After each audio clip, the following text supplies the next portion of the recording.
Bismillahirrahmanirrahim. Assalamualaikum warahmatullahi wabarakatuh. Alhamdulillahirrahmanirrahim. Kami dari UHAMKA, Fakultas Ekonomi dan Bisnis, Prodi Ekonomi Islam, pada mata kuliah Akuntansi Manajemen. Kami dari kelompok 5, saya sendiri, perkenalkan, Muhammad Ardam Firmansyah, dengan NIM 220205516. Dan materi yang kita akan presentasikan yaitu tentang bauran pemasaran. Dan rekan saya, Saya Ahmad Primadanu dengan NIM 2202055011. Dan saya Sundi Hikmah Mariani dengan NIM 2202055001. baik, sebelumnya kita dari Prodi Ekonomi Islam kelas 4A. Oke, baik, lanjut. Pengertian bauran pemasaran atau bisa disebut marketing mix. Pemasaran mencakup kegiatan yang dapat berguna dalam menciptakan, mengembangkan, mendistribusikan barang yang dihasilkan sesuai dengan permintaan calon pembeli berdasarkan kemampuan dalam menghasilkan suatu barang.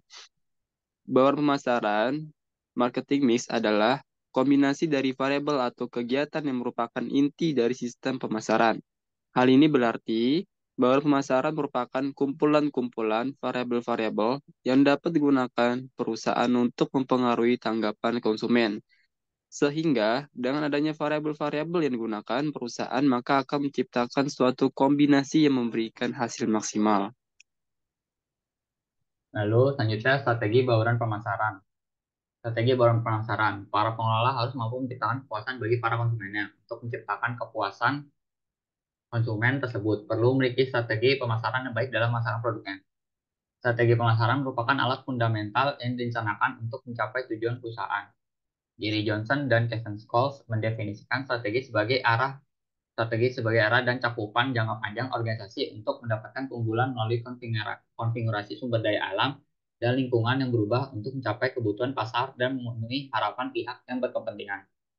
Strategi menurut Steiner dan Miner adalah penempatan misi, penetapan sasaran organisasi dengan mengingat kekuatan eksternal dan internal dalam perumusan kebijakan tertentu untuk mencapai sasaran dan memastikan implementasinya secara tepat, sehingga tujuan dan sasaran utama organisasi akan tercapai.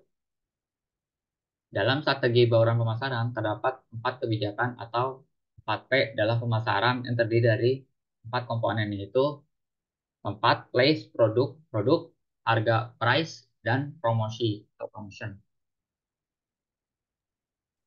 Yang pertama yaitu ada place atau tempat. Dalam kombinasi strategi pemasaran yang mencakup 4 komponen ini, salah satunya yaitu place. Nah, dalam beberapa buku pun banyak disebutkan bahwa place ini sebagai salah satu aspek distribusi gitu.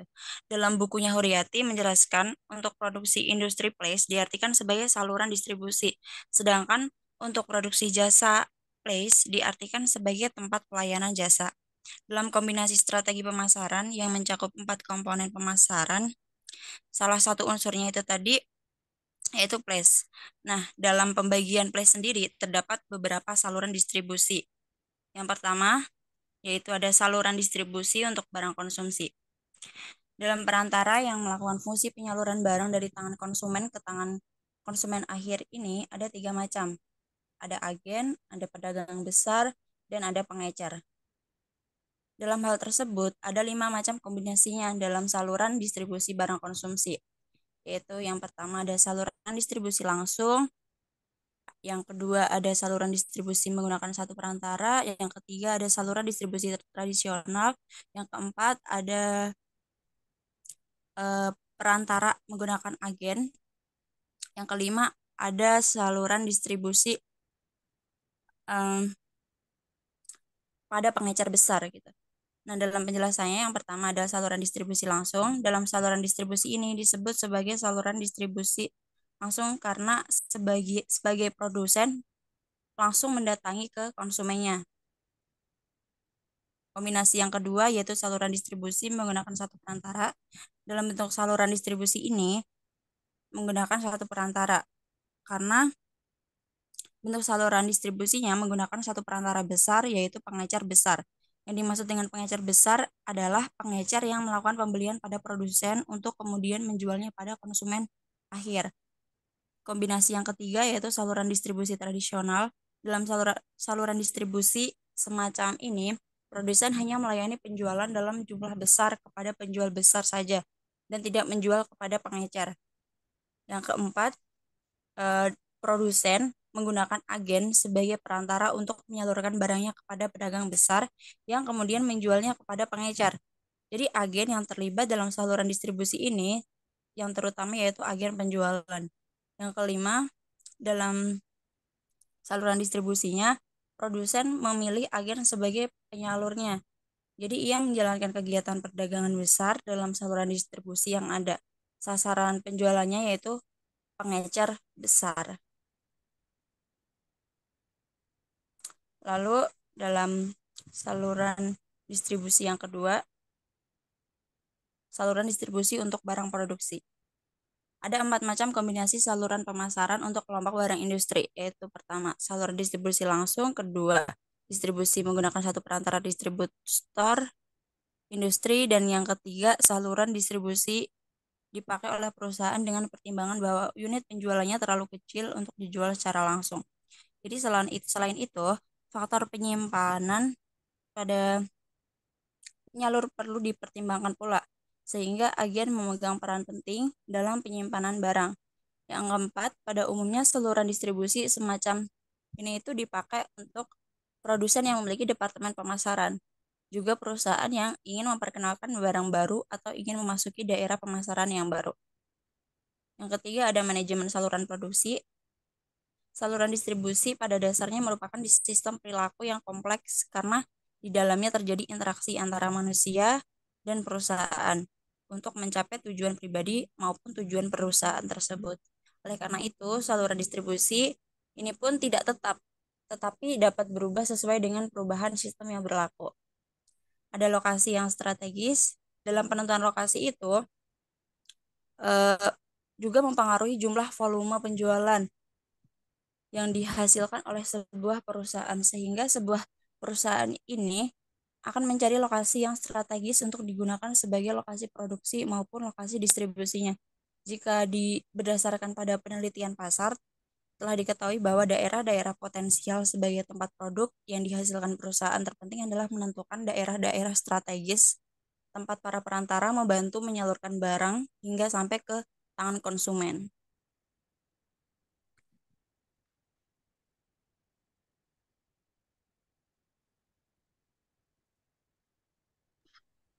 Baik, selanjutnya produk. Oke. Pada produk ini, salah satu komponen strategi pasar yang penting adalah produk. Di mana produk ini merupakan sesuatu yang dapat ditawarkan ke pasar untuk mendapatkan untuk dibeli, untuk digunakan atau dikonsumsi yang dapat memenuhi keinginan dan kebutuhan. Produk adalah barang atau jasa yang dihasilkan untuk digunakan oleh konsumen guna memenuhi kebutuhannya dan memberikan kepuasannya. Selanjutnya, dalam hal perencanaan produk, maka perusahaan harus memikirkan produk pada 3 tingkat, yaitu produk inti. Jenis ini merupakan jasa untuk memecahkan masalah atau manfaat inti yang dicari konsumen ketika membeli suatu produk. Hal ini didasarkan pada pertanyaan apa yang sebenarnya dibeli oleh pembeli. Selanjutnya, produk aktual. Bagian dari produk yang memiliki tingkat mutu, sifat, rancangan, nama merek, dan pengemasan, serta sifat yang lain digunakan untuk memberikan manfaat produk inti. Selanjutnya, produk tambahan, yaitu tambahan servis atau pelayanan yang memberikan manfaat bagi konsumen yang diberikan di sekitar produk inti dan produk aktual. Di samping perusahaan merupakan perencanaan produk yang terdiri atas 3 tingkatan tersebut, maka perusahaan dalam mengembangkan suatu produk hendaknya menerapkan juga strategi produk. Adapun strategi produk yang dimaksud adalah sebagai berikut, yaitu menentukan logo dan moto. Selanjutnya, menciptakan merek, menciptakan kemasan, dan keputusan label. Yang ketiga ada harga atau price. Harga atau price dalam bauran pemasaran, harga merupakan faktor penting dalam menentukan ranah pemasaran yang dialokasikan oleh sebuah perusahaan. Dari keempat faktor yang menentukan marketing mix, harga merupakan satu-satunya unsur yang memberikan pemasukan atau pendapatan bagi perusahaan. Sementara menurut Bayu Swasta, harga dapat didefinisikan sebagai sejumlah uang atau ditambah beberapa barang kalau mungkin yang dibutuhkan untuk mendapatkan sebuah kombinasi dari barang beserta pelayanan ini. Adapun dari pengertian harga, menurut dari beberapa ahli bahwa harga adalah nilai suatu barang atau jasa yang diukur dengan sejumlah barang atau jasa yang diukur dengan sejumlah uang. Sehingga demi mendapatkan sebuah barang atau jasa yang diinginkannya, seorang konsumen harus rela membayar dengan sejumlah uang. Jadi yang harus diperhatikan oleh perusahaan, jika perusahaan menetapkan harga yang tinggi dengan maksud untuk menjadikan barang atau jasa produksinya dalam kategori luksuris, maka harga yang semakin tinggi dapat menjadikan barang itu akan semakin dicari konsumen. Akan tetapi, berbeda jika barang yang digunakan pun menyesuaikan dengan kemampuan pasar. Sama strategi harga, harga merupakan salah satu komponen dalam marketing mix sebagai salah satu komponen yang penting. Maka sebuah perusahaan harus dapat menentukan strategi harga yang tepat bagi produk yang diproduksinya. Hal ini dilakukan untuk menghindari kesalahan dalam menentukan harga produk. Kedua, strategi penetapan. Harga menetapkan satu atau lebih tujuan penetapan harga, memberikan suatu kerangka acuan untuk pengembangan strategi. Kemudian, perlu dianalisis situasi penetapan harga dengan mempertimbangkan permintaan, biaya, persaingan, dan kekuatan-kekuatan hukum dan etis. Analisis ini menunjukkan fleksibilitas penetapan atau pengubahan harga. 3. Metode-metode penetapan. Harga pada metode penetapan harga, perusahaan akan menentukan harga dasar mereka dan kemudian mengubahnya untuk memenuhi faktor-faktor yang selalu berubah dalam lingkupnya. Metode penetapan harga yang didasarkan pada biaya yang paling sederhana adalah cost plus pricing method, markup pricing method. Cost plus pricing method. Penjual atau produsen menetapkan harga jual untuk satu unit barang yang besarnya sama dengan jumlah biaya per unit ditambah dengan suatu jumlah menutupi laba yang diinginkan pada unit tersebut. Markup pricing method. Penetapan harga jual setelah menambah harga jual dengan jumlah markup atau kelebihan harga jual di atas harga beli tertentu. Dari kedua metode di atas, paling banyak digunakan oleh para pedagang adalah markup method. Karena sebagian besar pedagang eceran dan pedagang besar ditentukan dengan menggunakan kenaikan harga yang biasa dipergunakan oleh para pedagang. Tujuan penetapan harga. Mengingat harga salah satu aspek terpenting dalam bauran pemasaran, maka hendaknya sebuah perusahaan menetapkan harga terhadap suatu produk yang akan dijual di pasaran sesuai dengan tingkat kemampuan konsumen dalam membeli produk yang dijual. Sehubungan dengan adanya penetapan harga suatu produk yang dibuat oleh sebuah perusahaan, penetapan harga dimaksud untuk berbagai tujuan yang hendak dicapai. Secara umum, tujuan penentuan harga adalah sebagai berikut. Pertama, untuk bertahan hidup. Kedua, untuk memaksimalkan laba. Yang ketiga, untuk memperbesar market share. Yang keempat, mutu produk. Dalam strategi pemasaran bauran pemasaran yang keempat, yaitu promotion atau promosi. Promosi merupakan kegiatan marketing mix terakhir, karena promosi merupakan arus informasi atau persuasi satu arah yang dibuat untuk mengarahkan seseorang atau suatu organisasi kepada tindakan yang menciptakan pertukaran dalam pemasaran. Menurut Kotler, promosi adalah salah satu dalam bidang marketing yang tujuannya untuk meningkatkan omset penjualan dengan jalan mempengaruhi konsumen baik secara langsung maupun tidak langsung. Pada hakikatnya, promosi adalah suatu bentuk komunikasi pemasaran yang bertujuan mendorong permintaan.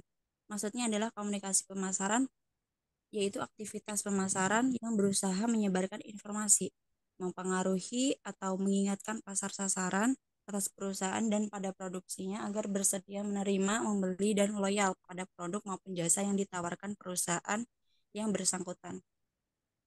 Dalam praktiknya, ada 4 macam sarana promosi. Yang pertama yaitu periklanan, kedua promosi penjualan, yang ketiga publisitas, dan yang keempat penjualan pribadi. Yang pertama yaitu periklanan atau advertising. Ini merupakan promosi yang dilakukan dalam bentuk tayangan atau gambar, kata-kata yang tertuang dalam spanduk, brosur, koran, majalah, maupun televisi dan radio. Yang kedua yaitu promosi penjualan atau sales promotion. Ini merupakan promosi yang digunakan untuk meningkatkan penjualan melalui potongan harga atau hadiah pada waktu tertentu terhadap produk-produk tertentu juga. Dalam produk promosi penjualan atau sales promotion bertujuan untuk meningkatkan penjualan per unit, meningkatkan jumlah nasabah juga. Yang ketiga yaitu publisitas atau publicity, merupakan promosi yang dilakukan untuk meningkatkan nasabah melalui kegiatan seperti pameran, bakti sosial, perlombaan, cerdas cermat, serta kuis dalam kegiatan melalui berbagai media. Yang keempat yaitu penjualan pribadi atau personal selling. Dalam personal selling ini, promosi yang dilakukan melalui pribadi-pribadi karyawan perusahaan dalam melayani serta ikut mempengaruhi nasabah maupun konsumen. Nah, kemudian ada tujuan dari kegiatan promosi. Antara lain untuk yang pertama, modifikasi tingkah laku. Diharapkan pada promosi ini dapat merubah tingkah laku calon konsumen terhadap barang maupun jasa yang dipromosikan. Artinya, calon konsumen yang semula kurang minat menjadi tertarik pada barang atau jasa yang ditawarkan. Lalu yang kedua ada memberitahukan kegiatan. Dalam promosi ini bertujuan untuk memberitahukan ke pasar bahwa ada barang maupun jasa yang baru yang siap untuk dipasarkan. Yang ketiga, membujuk promosi. Dalam membujuk promosi ini bertujuan untuk memberikan kesan positif terhadap suatu barang maupun jasa yang ditawarkan. Yang ketiga yaitu mengingatkan. Dalam kegiatan ini bertujuan untuk mengingatkan dan mempertahankan suatu barang maupun jasa di hati konsumen.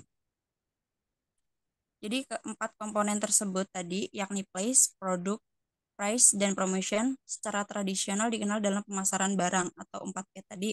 Nah, selanjutnya ada pula tambahan dari 4P, yaitu ada people atau orang, ada physical evidence, ada proses.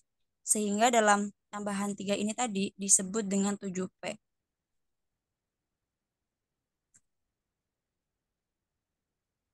Baik, pada tahapan tersebut, yaitu selanjutnya orang atau partisipan atau people. Yaitu, semua pelaku memainkan peranan dalam penyajian jasa sehingga dapat mempengaruhi persepsi pembeli. Elemen-elemen dari people adalah pegawai perusahaan, konsumen, dan konsumen lain dalam lingkungan jasa. Menurut Yaid, partisipan atau orang adalah semua pelaku yang memainkan sebagian penyajian jasa dan karenanya mempengaruhi persepsi pembeli. Partisipan adalah setiap dan semua orang yang memainkan suatu peran dalam waktu real jasa selama berlangsungnya proses dan konsumsi jasa berlangsung. Jadi, yang dimaksud di sini adalah semua karyawan maupun konsumen, konsekuensinya adalah partisipasi dan interaksinya dengan konsumen lain bisa saja mempengaruhi apakah jasa yang disampaikan sesuai dengan diinginkan si konsumen atau tidak. Dan bisa saja mempengaruhi apakah jasa disampaikan sesuai dengan konsumen lain.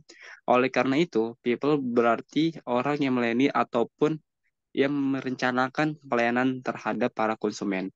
Karenanya, sebagian besar jasa dilayani oleh maka orang tersebut perlu diseleksi, dilatih, dimotivasi, sehingga memberikan kepuasan terhadap konsumen. Terus selanjutnya ada sarana fisik atau physical evidence. Sarana fisik adalah lingkungan fisik di mana jasa itu disampaikan dan di mana perusahaan dan konsumennya berinteraksi. Serta setiap komponen fisik memfasilitasi penampilan atau komunikasi jasa tersebut. Itu semua merupakan suatu hal yang secara nyata turut mempengaruhi keputusan konsumen untuk membeli dan menggunakan jasa yang ditawarkan. Sebab orang yang berkunjung ke sebuah perusahaan jasa pertama-tama akan melihat bangunan, interior, peralatan, bahkan sampai seragam para karyawan untuk mempersepsikan kualitas jasa tersebut. Faktor sarana fisik ini menjadi sangat penting ketika konsumen hanya mempunyai petunjuk yang sedikit mengenai kualitas suatu jasa. Bukti fisik menunjukkan kesempatan istimewa bagi perusahaan untuk mengirimkan pesan yang konsisten dan kuat berkenaan dengan upaya organisasi, segmen pasar yang dituju, dan karakteristik jasa. Lalu selanjutnya 7P yang terakhir yaitu proses. Pengertian dari proses ini dikemukakan oleh Yazid. Proses adalah semua prosedur aktual, mekanisme, dan aliran aktivitas yang digunakan untuk menyampaikan jasa. Proses dalam jasa merupakan faktor utama dalam bauran pemasaran. Seperti konsumen jasa akan sering merasakan sistem penyerahan jasanya. Sedangkan menurut Yazid, proses adalah semua prosedur aktual, mekanisme, dan aliran aktivitas yang digunakan untuk menyampaikan jasa. Jadi sebenarnya pengertian proses menurut Yazid dan Yazid ini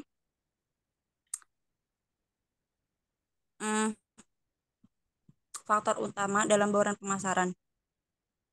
Jadi kayak dalam bauran pemasaran proses ini sering terjadi gitu agar konsumen sering merasakan sistem penyerahan jasanya.